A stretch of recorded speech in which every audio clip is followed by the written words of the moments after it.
Hello প্রাণপ্রিয় নাটকপ্রেমিক বন্ধুরা, কেমন আছো সবাই? আশা করি সবাই অনেক ভালো আছো। আজকে আবার চলে আসলাম তোমাদের মাঝে তোমাদের প্রাণপ্রিয় নাটক ভাগ্যরেখা নাটকের 200তম এপিসোড নিয়ে। তো বন্ধুরা, চলো দেখা যাক আজকের এই ভিডিওটিতে কি ঘটতে চলেছে। বন্ধুরা, তোমরা যদি আমার চ্যানেলে নতুন দর্শক হয়ে থাকো তাহলে চ্যানেলটি অবশ্যই সাবস্ক্রাইব করো। চলো বন্ধুরা, ভিডিওটি শুরু করা যাক। অভয় ও শ্রদ্ধা যখন তাদের বাচ্চার কথা বলছিল এবং হাসছিল, তখন পায়েল শ্রদ্ধের রুমের দরজাটা জোরে জোরে ধাক্কা দিচ্ছিল। তখন অভয় গিয়ে দরজাটা খুলে দেয় এবং অভয় তখন পায়েলকে দেখতে পায়। পায়েল আবারও নতুন প্ল্যান করতে চলেছে শ্রদ্ধাকে মারার জন্য। শ্রদ্ধা পায়েলের নীল ব্যাগটি লুকিয়ে রেখে দেয় এবং সব কথা জানায় অভয়কে।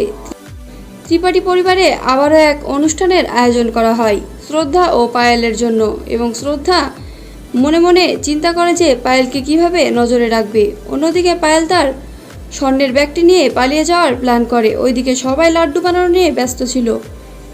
অতঃপর ত্রিপাঠী পরিবারের অনুষ্ঠান শুরু হয় এবং পায়েল পালিয়ে যাওয়ার চেষ্টা করে। তাহলে কি এবার পায়েল স্বর্ণের ব্যাগটি নিয়ে পালিয়ে যাবে সেটা তোমরা জানতে পারবে আগামী পর্বে। তো বন্ধুরা, আগামী 201তম এপিসোডটি দেখতে হলে আমাদের সাথেই থেকো।